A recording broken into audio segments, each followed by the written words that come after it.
This is Versatility Vision, and I am Utility. And I've been procrastinating on this topic, and I know I'm late. Please forgive me.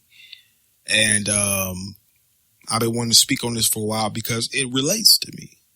But, you know, sometimes I say, yeah, I'll wait till tomorrow or I'll wait till next week. Or, you know, and I just let it soup up in my mind, you know, before I speak on it, because I don't like to come off fresh or just, you know, speak on something that I have no knowledge about. And just as a reminder, like, you know, if worst come to worst, this will be my platform right here where y'all just hear the voice and y'all can't see me. But I do plan on y'all seeing me, and I do plan on, you know, upgrading the camera and everything, and, you know, doing all that stuff that, you know, normal vloggers and, you know, people with cameras and all that stuff that they do, you know, up front. So that's what I want to do. That is my main goal. But I want to speak about this Dipset thing. You know what I'm saying? I want to speak about Csm'ron and Csm'ron. Now, just a little background, just to throw it out there. Now, I've been a fan of Csm'ron for years. I think I was in my teens, maybe my teens, because one of the songs that caught my attention, and when Csm'ron caught my attention, was "What Means the World to You." And I remember that video. I remember Csm'ron was in the video. I didn't know who he was, but he was there. And I know Cam been down with Freaky Zeke, you know, for a long time. You know, so that's the attention that caught me from Csm'ron. So I think they came out with I forgot what was that album he came out with? He's holding his son. I can't think of it right now because I'm not on the internet right now. But, damn it. He came out with that album. Then Old Boy was on there. I hated that goddamn song. I didn't hate, like, you know, what they were, I didn't hate what they were saying, and I just hated because they played it too much. I hated that Old Boy shit. I was like, oh my God. But that's when we got introduced to Jewels. You know, that's when Jewels came, you know, and a lot of people call me Jewels because of my name. My first name starts with a J. So, you know, even when I was a child, you know, they would call me Jules or they would call me Jewels. So I was like, oh, okay, Jewel Santana or whatever. But anyway, I hated that motherfucking song. I hated it. I couldn't stand it. They played too much on the radio. It was probably like 2001, 2002, maybe around that time. So then, I remember Diplomat Immunity came out, I think, after that. I forgot. But anyway, I'm not trying to go into specifics about what album came out at this time and everything. I just want to get into this because, I'm a supporter of the Dipset movement, and I want to speak a little bit about it. Now, when it first started out, it was, to my understanding, it was Csm'ron. It was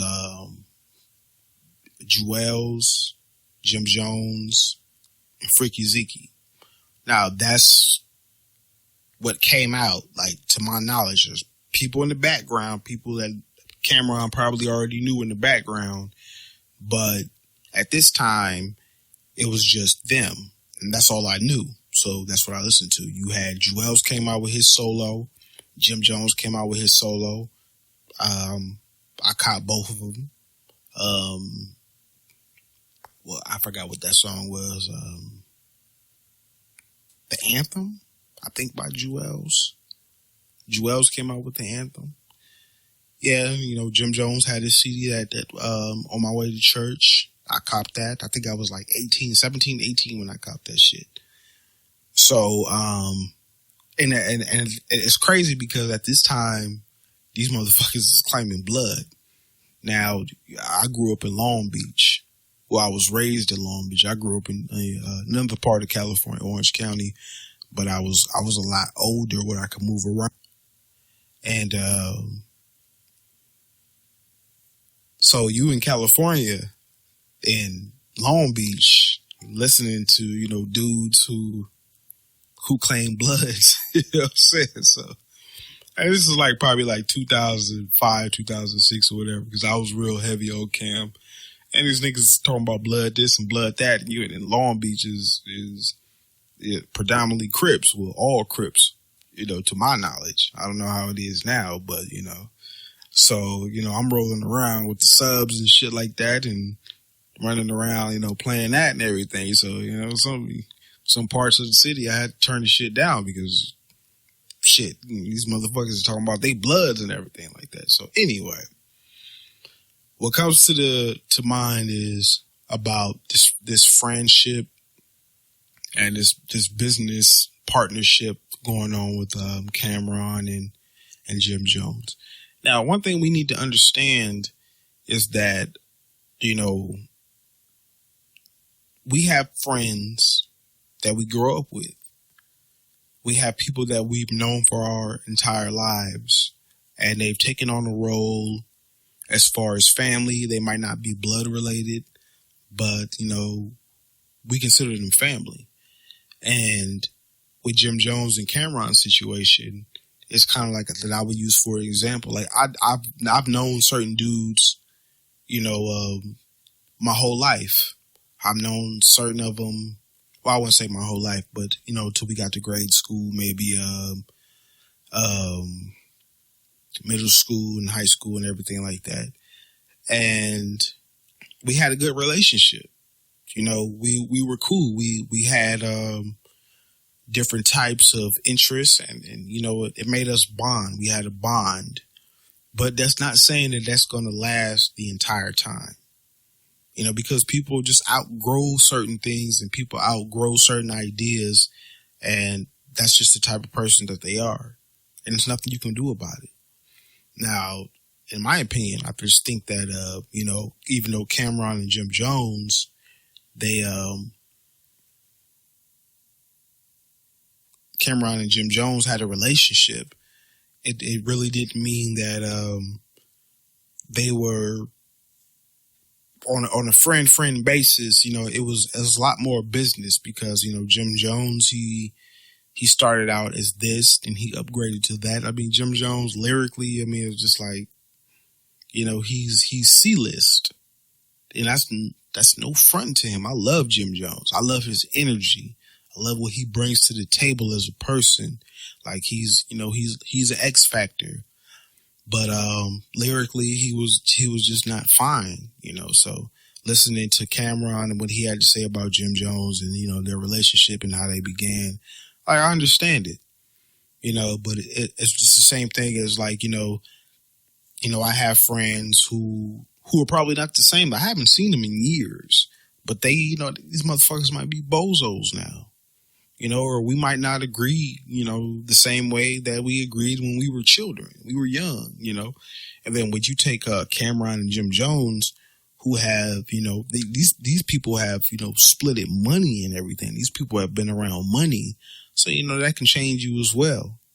They brought everything to the table, and they brought each other in and helped each other, So when it comes to money and Csm'ron, he's a smart dude. He's a smart guy. Whatever his past was, or whatever he was doing, I just still feel that he's a good businessman because, he made his point and he made his brand in history. He put that shit in stone pretty much. You're always going to remember Csm'ron. Dipset. When you hear Dipset, you think of Csm'ron. No matter what, if you want to call him Csm'ron, Killer, Flea, that's Dipset right there. So just all it comes down to is, it becomes friendship and it becomes business. So friendship and business, of course, is different. And it seemed like Jim Jones was emotional about the situation, which he should be. That's his homeboy. It's like they shared memories together. They have memories, they have good memories, and they have bad memories. Like with all our friends, we have good memories, we have bad memories. But, as you grow up and as you get older, then things change. And, as an adult, like we have to understand that. So that's probably what happened with Csm'ron and Jim Jones. They got older, and then, the atmosphere changed, and they just wasn't seeing eye to eye no more. Jim wanted to do other things, and Csm'ron said, "Nah, let's keep it like this. This is what's making us money." And another thing that I was thinking about, when Csm'ron said, like Jim Jones said, like, let's make a fake beef, and then that's a problem to me. If one of my homeboys came to me, we got all this money and everything, we cashing out, and one of my homeboys said, let's make this fake beef. And I'd be like, what the fuck are you talking about? Like, what is that going to do? Like, of course, yeah, it's going to bring in revenue and everything, but everybody going to think, and if everybody think we're beefing, then, it's just like too much work, So we shouldn't do that. So when Jim Jones said that, yeah, we should do a fake beef, that's when I kind of got suspicious when Csm'ron said that. I was like, oh, shit. Like, maybe, this is just his hustle. I mean, these is hustlers. They from Harlem, they from New York, and any way you can make money, and Jim Jones probably said, I'm trying to get on his status, so I want to make more money, so I'm going to do that. But I don't know, but I don't even know if it's some corporate shit. I don't know if, this is promoting Jim Jones signed to Rock Nation. I don't know that. We don't know that. But the fact is, it happened and they put it out there. We see it or whatever. But, playing devil's advocate, I would say it was a fucking publicity stunt. These is homeboys. Like, come on now. Like, these is homeboys. If they had beef, for real, like, come on. We already know what would happen. If this was some real shit over money, you owe me money and everything like that, they would stick by that. And then paperwork, Cam was talking about paperwork, and he never had Jim signed to him and everything. I mean, who knows? We really don't know. But just to keep it neutral, like, maybe that is what it is. Maybe they just grew out of each other. Like, they have their own lives and they see the world differently and they see how people treat people differently. Who knows? But that's just my perspective on Jim and Cam. I still think that they love each other. Of course, they homeboys. They when they didn't have shit. When they came out with the videos, when they came out with the songs, it's hard to explain when you're not in their shoes and you didn't see nothing. But it's easy to, kind of like look at them if you've been a supporter of them. Because like I said, I've been a supporter of Dipset ever since Cam, he was well known. Now you had other people that came in and they chimed in. You had 40 Cal, you had J.R. Ryder, not J.R. Ryder, but Hell Rail and Uncasa and all these other people that made Dipset great. See, I'm just not a fan of individuals. Like, I'm a fan of and a supporter of the entire Dipset camp that they came out with. Because I have my own opinion about all of them. The lyrical beast. I know who the lyrical beast was when it came to Dipset. Like, you couldn't tell me nothing wrong. You could put these dudes up against whoever you want to put up against, and these dudes was lyrical beasts. So, you got Cam, you got Jewels, you got Jim Jones, you got Freaky, you have Hell Rail, you got 40 Cal, J.R. Ryder, Uncasa. The list can go on. So these people, this is what made Dipset, the Diplomats or whatever. And these guys are pretty much like pushed to the far front. They're pushed to the back, but these people, like, they wouldn't be who they are without those those last candidates. Like, yeah, Jewels and Jim and Cam and Freaky, that was Dipset. But when they expanded, oh my goodness. When they expanded, I thought that something was going to happen. I thought, like, they did what they did, but I think that they could still be who they are and keep continuing to do what they do if the business was right. If it's a business thing, like, sit down and let's figure out what the fuck we need to do to make this business relationship work. Because obviously, it's more than that. It's more than we blood, we cousins, and we got to get paid, we got to eat and everything like that. So if it came to that, then I would understand. But that's one of the best groups that came out. I mean, I can talk on many super groups of hip hop. I mean, Wu-Tang is obviously number one because they got 9 members. They got a whole lot of people in their camp or whatever. If you want to deal with specific coming out of New York with multiple group members, then yeah, like the Diplomats will be up there, of course, in the top 5 or whatever. So I think that they should probably work it out. Like, I don't know what it is, but like I said, I've been a fan forever.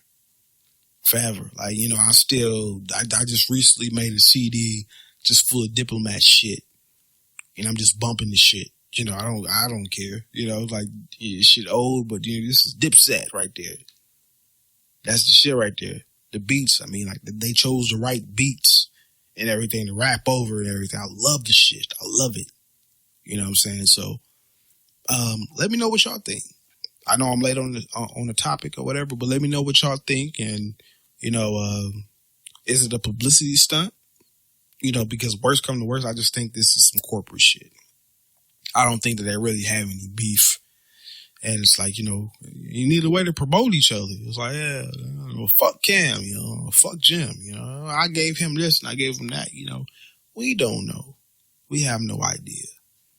We don't know if they're acting or not, but, as entertainers, you have to give them a pass because that's who they are. They're entertainers. So any way that they can make money and, feed the public with it, what are we going to say? The beef might be fake. The beef might be real. We don't know. So, yeah, go ahead and get in the column box. Let me know what y'all think. Comment on it. You can like, you can dislike or whatever. What did I miss? What did I leave out? Let me know that.